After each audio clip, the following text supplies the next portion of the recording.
Assalamualaikum warahmatullahi wabarakatuh. Selamat pagi. Di sini kami dari kelompok 7 akan mempresentasikan tentang manajemen perkantoran. Sebelumnya, izinkan kami memperkenalkan diri. Dengan saya Nyoman Yoga Utama. Dan saya Muhammad Marcelino. Saya Rafi Krishna.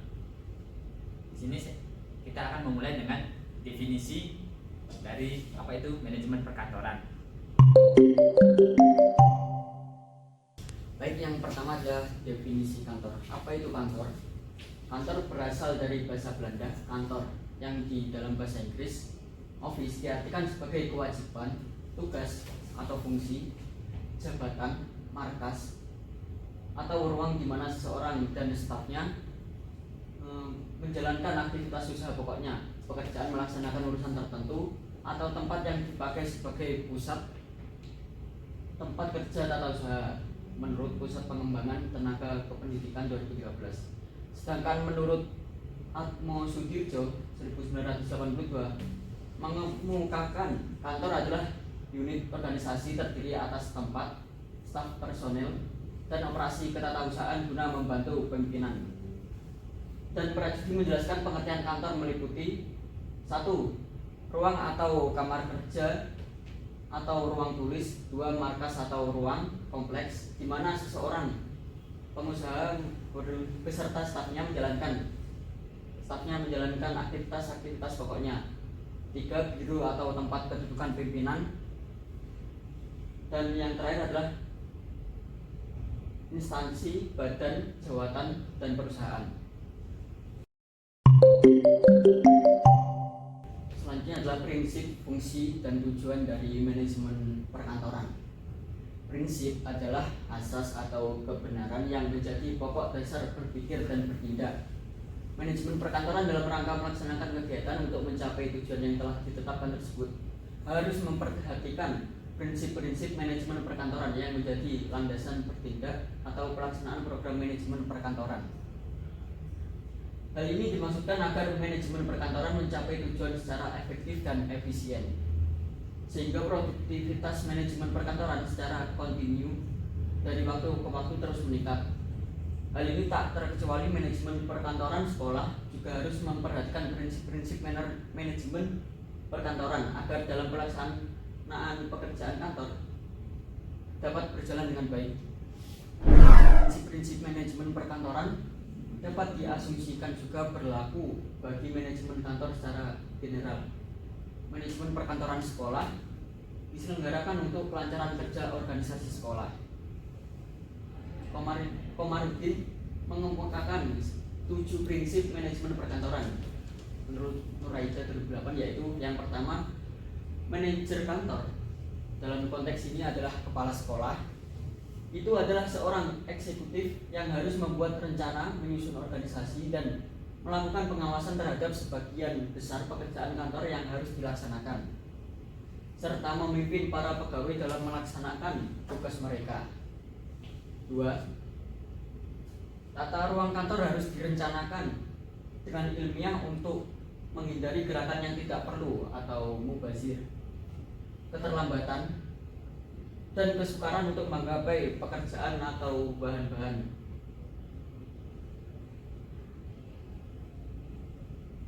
Yang ketiga adalah mesin-mesin dan perlengkapan-perlengkapan yang hendaknya dipergunakan apabila hasilnya ekonomis dan otomatis.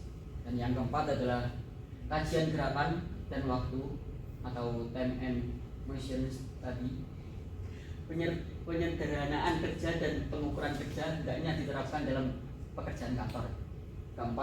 Kelima, sistem dan prosedur kantor harus dengan terus-menerus diupayakan agar menjadi lebih efisien dan mengurangi biaya.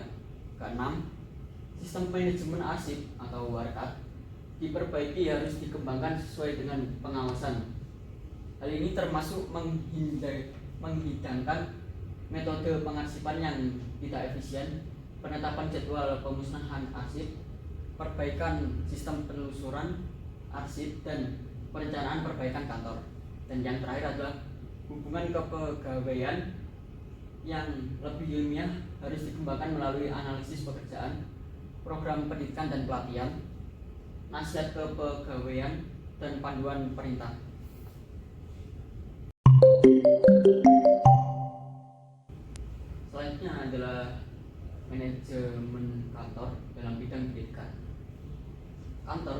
terdapat tempat tersendiri bagi lembaga pendidikan. Kantor sekolah juga memainkan peran penting dalam mendukung kelancaran penyelenggaraan pendidikan sekolah. Keberadaan tenaga administrasi sekolah atau TAS sangat diperlukan untuk mengatasi pekerjaan-pekerjaan yang berhubungan dengan administrasi sekolah. Kantor tata usaha bagian lembaga pendidikan dan sebagai lembaga penyedia informasi akan memiliki kinerja yang baik apabila didukung dengan manajemen perkantoran yang efektif. Keefektifan kerja akan tercapai apabila pegawai tata usaha mengerjakan tugas-tugasnya secara sungguh-sungguh, disertai semangat kerja dan tanggung jawab. Kantor menurut Denyer mempunyai fungsi yaitu menerima informasi, merekam informasi, mengatur informasi, memberi informasi, dan melindungi aset menurut Pusat Pengembangan Tenaga Pendidikan 2013. Selain itu, kantor juga berfungsi berkenaan dengan hubungan sekolah dengan masyarakat. Berikut ini akan diuraikan beberapa fungsi kantor.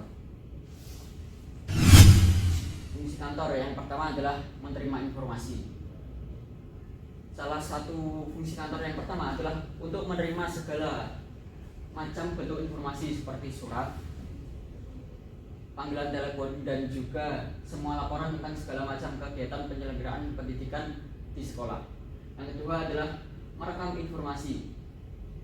Rekam atau record, semua informasi harus disimpan untuk kepentingan hukum atau sebagai sebuah alat bukti. Rekaman atau record juga disimpan untuk memenuhi kebutuhan sekolah manajemen dalam melakukan perencanaan dan evaluasi sekolah. Yang ketiga, mengatur informasi. Kantor berfungsi untuk mengatur segala macam bentuk dari sebuah informasi dengan cara yang sistematis agar informasi tersebut dapat dimanfaatkan oleh pihak yang membutuhkan secara maksimal. Yang keempat adalah memberi informasi. Kantor berfungsi untuk memberikan informasi kepada pihak yang membutuhkan. Apabila kepala sekolah, pengawas, guru, atau pihak yang berkepentingan meminta informasi, maka kantor memberikan informasi yang dibutuhkan berdasarkan data yang telah diterima, dihimpun, diatur, dan disimpan. Yang kelima adalah melindungi aset. Fungsi ini merupakan adopsi dari bidang usaha atau perusahaan. Kantor juga memiliki fungsi untuk melindungi aset sekolah. Segala macam bentuk informasi dan data diterima oleh kantor adalah sebuah aset dari kantor tersebut. Dan yang terakhir adalah fungsi hubungan masyarakat. Fungsi ini erat kaitannya dengan cara sekolah membangun hubungan dengan masyarakat sekitar. Ketika masyarakat, maksudnya orang tua atau stakeholder, datang ke sekolah, maka tempat pertama yang didatangi adalah kantor. Seluruh informasi hendaknya tersedia di kantor sekolah tersebut. Baik, selanjutnya di sini saya akan meneruskan penjelasan dari rekan saya Marcelino tentang sistem prosedur kerja kantor. Sistem adalah sebuah perangkat atau unsur yang secara teratur saling berkaitan sehingga membentuk suatu totalitas. Itu menurut Kamus Bahasa Indonesia tahun 2008 halaman 1362. Sekolah yang profesional dan modern dapat menerapkan sistem yang tidak kalah canggih dengan lembaga-lembaga lain pada umumnya, dan tentu saja hal tersebut diadaptasikan sesuai dengan kebutuhan sekolah. Berikut ada yang akan diuraikan beberapa metode sistem yang dapat digunakan di kantor sekolah. Yang pertama ada black box approach, suatu sistem di mana input dan outputnya itu dapat didefinisikan, tetapi prosesnya tidak diketahui dan tidak terdefinisi. Metode ini hanya dapat dimengerti oleh pihak dalam atau pihak yang menangani, sedangkan pihak luar hanya mengetahui masukannya saja dan juga hasilnya. Selanjutnya ada metode analytic system. Ini adalah suatu metode yang mencoba untuk melihat hubungan di mana seluruh masalah untuk menyelidiki kesistematikan tujuan dari sistem yang tidak efektif dan evaluasi pilihan dalam bentuk ketidak efektifan dan juga biayanya. Ruang lingkup manajemen perkantoran di lembaga pendidikan. Nah, Whitehead mengemukakan bahwa terdapat 5 bidang kegiatan utama kantor. Yang pertama yaitu kegiatan komunikasi, yang kedua kegiatan kalkulasi, yang ketiga pengelolaan dokumen, yang keempat penyusunan laporan, dan kelima kegiatan mengikuti prosedur rutin. Itu menurut Sukejo tahun 2006. Sementara itu, Terry tahun 1987 mengemukakan bahwa ruang lingkup kerja manajemen perkantoran ialah 1. Tata ruang kantor, 2. Tata persuratan dan juga kearsipan. Selanjutnya ada korespondensi kantor. Korespondensi atau surat menyurat itu adalah sebuah proses komunikasi yang dilakukan secara tertulis. Ini menurut Pusat Pengembangan Kependidikan tahun 2013 halaman 100. Surat adalah suatu sarana komunikasi tertulis untuk menyampaikan pesan dari suatu pihak, entah itu orang, entah itu instansi, atau juga organisasi, kepada pihak lain yang dalam hal ini juga orang, instansi ataupun juga organisasi. Seiring berkembangnya teknologi, komunikasi dan informasi kegiatan surat menyurat ini tidak hanya dilakukan dengan media kertas, tapi juga menggunakan media elektronik seperti yang sekarang adalah email contohnya. Surat lembaga yang dikeluarkan oleh organisasi disebut dengan surat dinas. Fungsi surat dinas menurut Pusat Pengembangan Tenaga Kependidikan tahun 2018 halaman 101 adalah 1. Sebagai data organisasi. Oleh sebab itu surat dinas dapat dipandang sebagai cerminan organisasi yang mengirimnya. Selanjutnya yang kedua, sebagai dokumen, karena surat dapat diarsipkan dan dapat dilihat lagi jika diperlukan. Selanjutnya yang ketiga, ada sebagai pedoman kerja seperti surat keputusan atau surat perintah. Yang keempat, ada sebagai bukti tertulis, terutama surat-surat perjanjian. Dan yang kelima adalah sebagai alat bukti yang dikomunikasikan, yang selanjutnya sebagai bukti sejarah seperti surat-surat tentang perubahan dan perkembangan suatu instansi, landasan yuridis dan juga administratif. Selanjutnya ada pelayanan telepon dan menelpon. Pelayanan telepon menelpon merupakan pemberian layanan secara tidak langsung atau tidak tatap muka dengan menggunakan media telepon. Telepon adalah alat komunikasi yang cepat dan dapat menerima dan menyampaikan informasi. Etika dalam menggunakan telepon berlaku untuk semua orang tanpa terkecuali. Adapun hal-hal yang perlu diperhatikan dalam menggunakan telepon adalah 1. Pada waktu menelpon,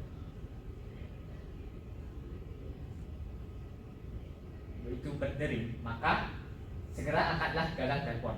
Yang kedua, menjawab telepon dengan cepat, singkat, jelas, dan dengan rasa hormat, yakni memberi ucapan salam serta memberikan identifikasi. Yang ketiga, ada memberikan keterangan secara jelas dan juga sopan. Yang keempat, apabila penelpon tidak menyebutkan nama atau kantornya, sebaiknya ditanyakan terlebih dahulu dengan mengajukan pertanyaan. Sedangkan persiapan yang perlu dilakukan dalam menelpon adalah: pertama, memahami terlebih dahulu masalah apa yang akan disampaikan atau dijelaskan dalam telepon. Yang kedua, bila sudah ada yang menerima telepon, sebut identitas penelpon.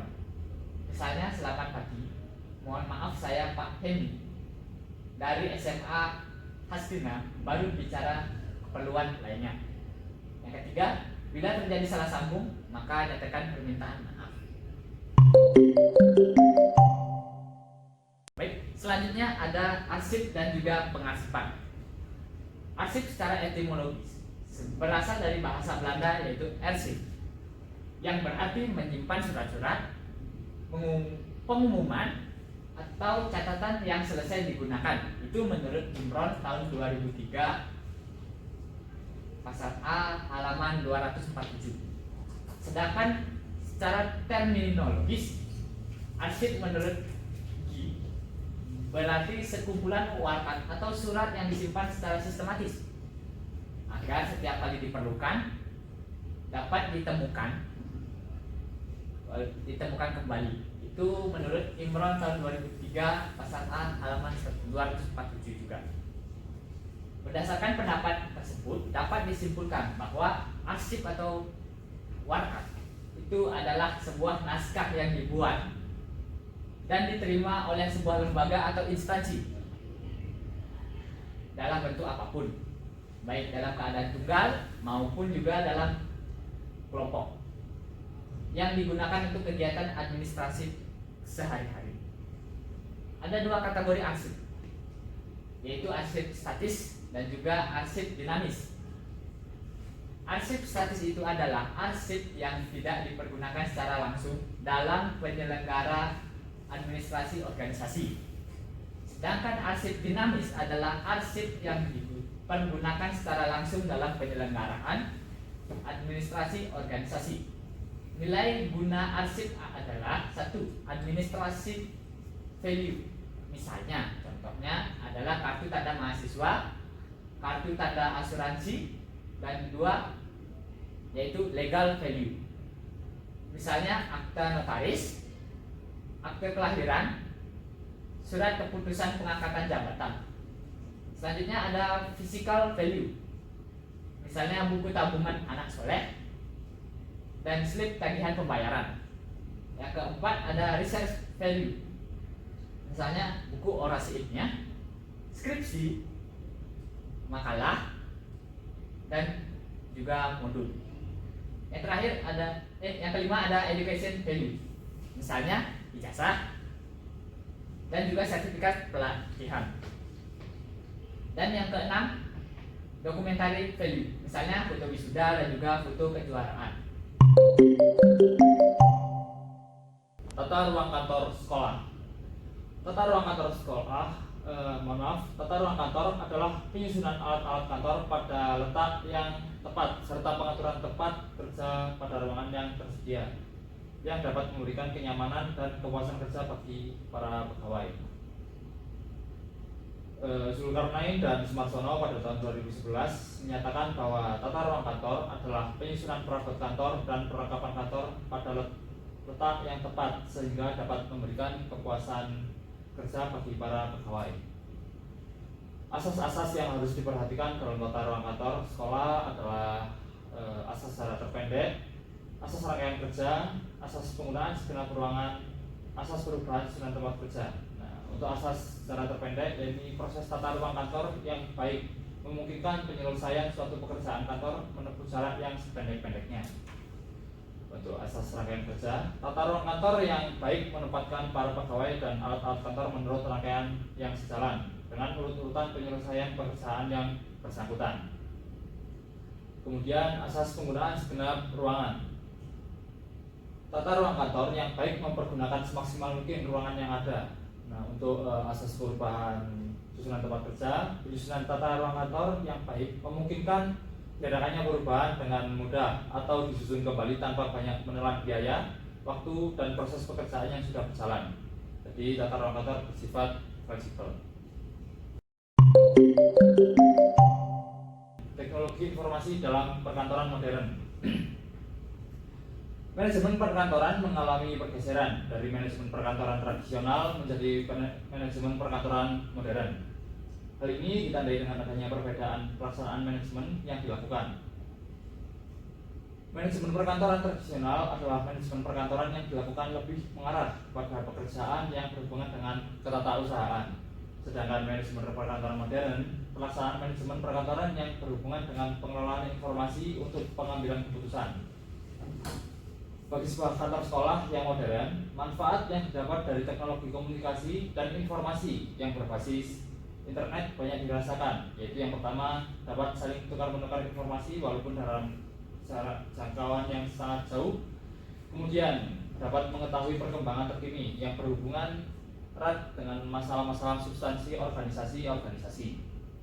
Kemudian dapat mengambil langsung fotokopi dan atau download informasi yang dibutuhkan sekolah. Kemudian dapat mengurangi penggunaan kertas yang menumpuk atau paperless. Dan yang terakhir adalah dapat melakukan telekonferensi atau komunikasi langsung jarak jauh antar sesama pengguna. Tenaga administrasi sekolah atau TAS menurut Mulyadi pada tahun 2008 memegang peran penting dalam mendukung kelancaran sekolah, baik menyangkut kelancaran proses manajemen maupun proses pembelajaran. Sekolah yang tidak didukung oleh layanan administrasi yang efisien tidak akan berhasil mencapai sasaran sebagaimana yang diharapkan. Oleh karena itu, penyelenggaraan administrasi sekolah harus ditangani secara profesional di bawah kepemimpinan seorang kepala TAS yang memiliki kualifikasi dan kompetensi yang memadai. Hal ini dipertegas oleh Prasojo yang mengemukakan peran tenaga administrasi dalam suatu organisasi secara garis besar mempunyai 5 peranan pokok, yaitu yang pertama melayani pelaksanaan pekerjaan operatif untuk mencapai tujuan dari suatu organisasi. Kemudian menyediakan keterangan-keterangan bagi pucuk pimpinan organisasi itu untuk membuat keputusan atau melakukan tindakan yang tepat. Dan yang ketiga, membantu kelancaran perkembangan organisasi sebagai suatu keseluruhan. Seorang TAS sepatutnya juga helpful dan friendly serta sikap responsif dan proaktif juga akan dapat ditujukan. Oleh karena itu, perilaku TAS merasa bangga dan senang jika persoalan yang dimiliki oleh pelanggan sedikit banyak telah terpecahkan oleh bantuan dan pekerjaan yang ia lakukan.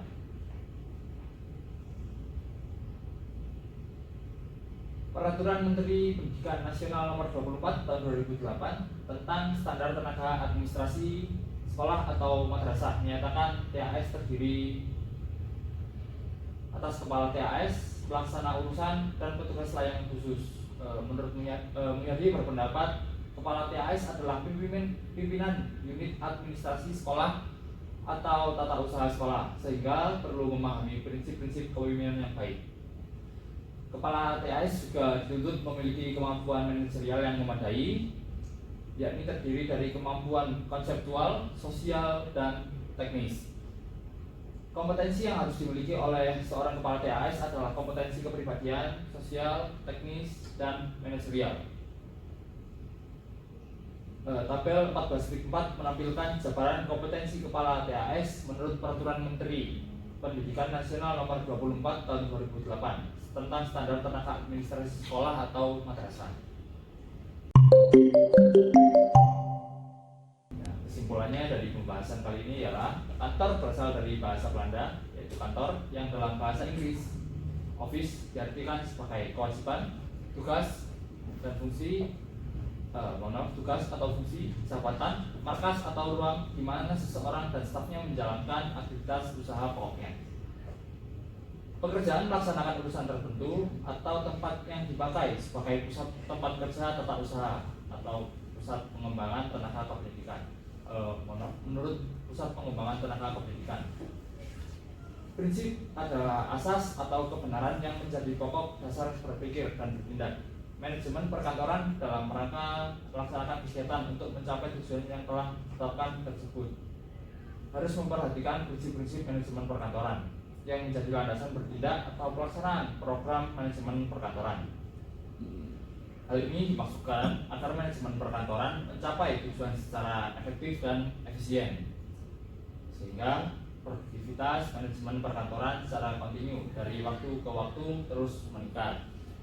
Kantor sekolah harus memperhatikan prinsip-prinsip manajemen perkantoran dalam memberikan layanan kepada pelanggannya yang memerlukan.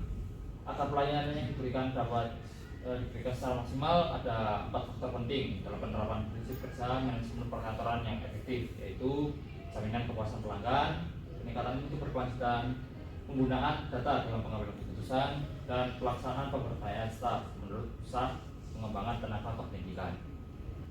Sekian dari penjelasan kelompok kami. Bila mana ada kesalahan dalam perkataan sewaktu presentasi mohon dimaafkan. Akhir kata saya tutup dengan Wassalamualaikum warahmatullahi wabarakatuh.